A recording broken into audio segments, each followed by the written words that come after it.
These are my least favorite types of videos to produce. I know many of you might own one or more of the five stocks I'm going to mention in this video. And when I talk about selling these stocks or when I give these stocks a bad rating, I know it makes you feel like I'm trying to push down the price of these stocks. That's not my intention, I assure you. So you might say, why do I make these videos if I don't like to? Well, the success of the recommendations last year, I had only five stocks rated as a sell, and all five stocks prices decreased dramatically in 2024. And I'm encouraged by how many people saved how much money by avoiding those stocks that I warned investors to avoid last year. And so that's why I make these videos, even though I know it might hurt a lot of people's feelings and it might make them feel that I'm trying to push down these prices of these stocks, which I'm not trying to do. I'm just revealing companies that I feel are overvalued and I feel that their prices are likely to decrease from where they are today. So, with that being said, let me share with you the five stocks I think investors should avoid right now in February. I want to thank The Motley Fool for sponsoring this video.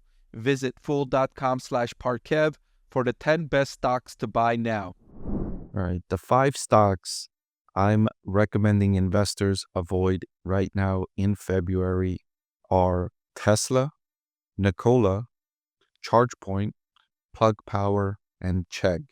And I'm going to share with you for each of them why I think they are a sell.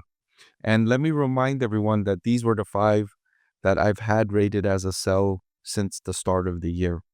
I told investors in January to avoid these stocks for 2025. And already I can see the huge benefits to investors who may have avoided one or more of these stocks. You can see all five of them are down again so far in 2025, led by Nikola, which is down over 37%.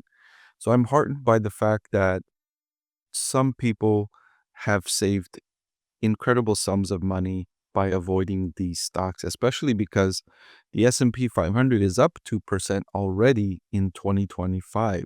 So if you avoided these and just put your money in an index, you would have made a considerably more return on investment than if you would have owning any of these stocks.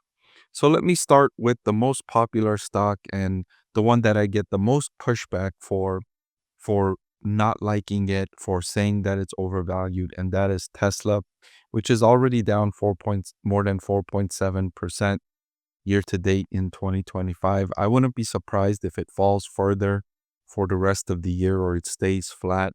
I just think that it will underperform the S&P 500 index considerably, given that its valuation is so extreme already.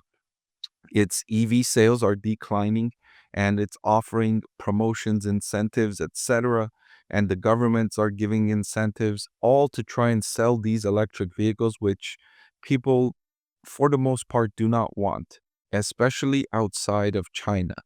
In the United States, especially, less than 1 out of 10 car buyers choose an electric vehicle.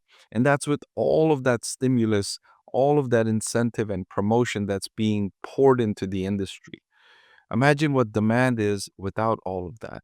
And then to make matters worse, Tesla's valuation is trading like a AI company on steroids. Tesla's stock is more expensive than Nvidia, than Microsoft, than Apple, and not just by a little bit, by 3 or 4 times.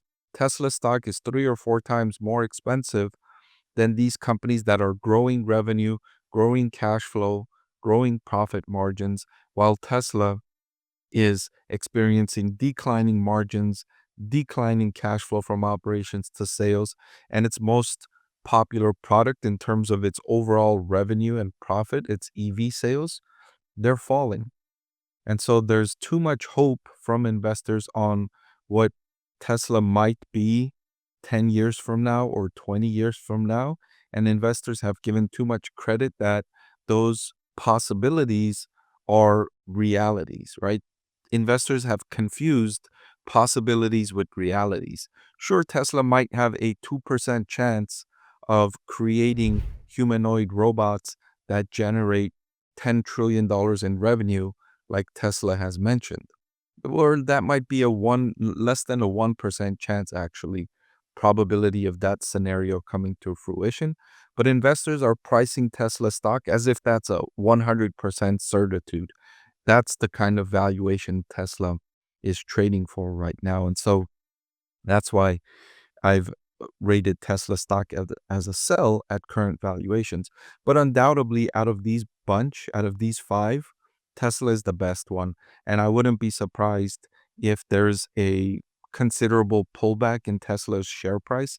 Like if Tesla's share price were to fall like Nikola at 37%, there's a reasonable likelihood that I lift Tesla, the stock rating, I lift it above a sell. I might rate it as a hold after that. But with these others like Nikola, it's down 37%, and I think it could fall further.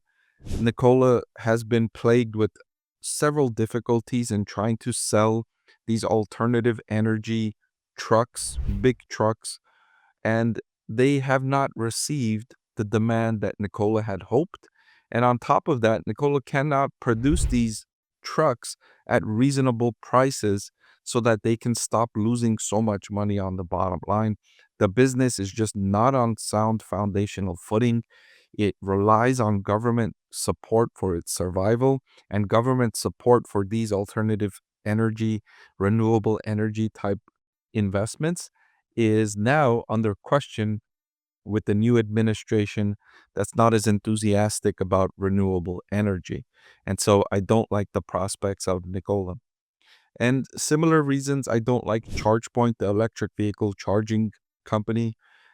As I mentioned earlier with Tesla, demand for electric vehicles is nowhere near where any of these companies had hoped, but they planned their businesses with the forecasts of demand being much higher than it is. And so they have all these elevated costs, all these elevated infrastructure that is not getting used, and that's generating huge losses on the bottom line. And that's true for ChargePoint as it is for Nikola. Plug Power, another one of these renewable alternative energy um, plays. The company has uh, contracts with buyers of its products and services, but those contracts are at such a low price that it's again leading to massive losses on the bottom line. The only hope for Plug Power is more government bailouts, more money from the government. And I don't think those are safe investments when the only path forward is a government bailout. And that's only temporary, like, right? If the government gives Plug Power $1 billion tomorrow, it wouldn't make it a better business. It would just give it more time before it runs out of that money. Money's not going to solve Plug Power's problems. And lastly, Chegg.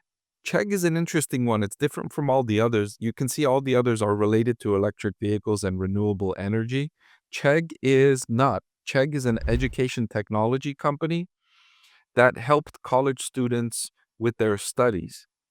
But what crushed Chegg's business is large language models like ChatGPT.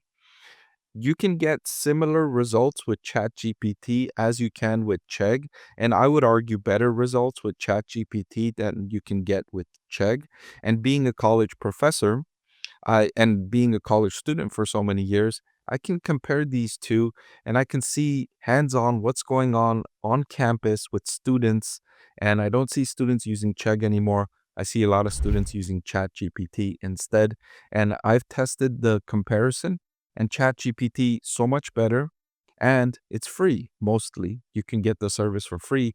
Whereas for Chegg, you've got to pay $15 or $20 a month.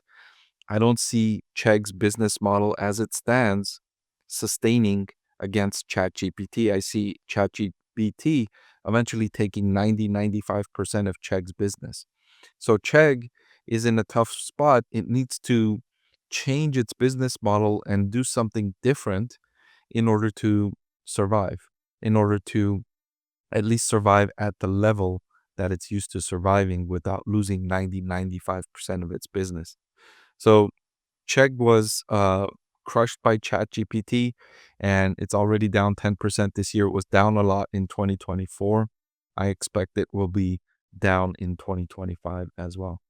So here you have it. These are the 5 companies that I think by the end of the year that their stock prices will be lower than where they are today. Hey everyone, so many of you have been asking about my investing strategy, and I'm excited to announce that I've written a book that's available for sale now that describes my 6-step investing framework for evaluating stocks. I've added the link in the description below.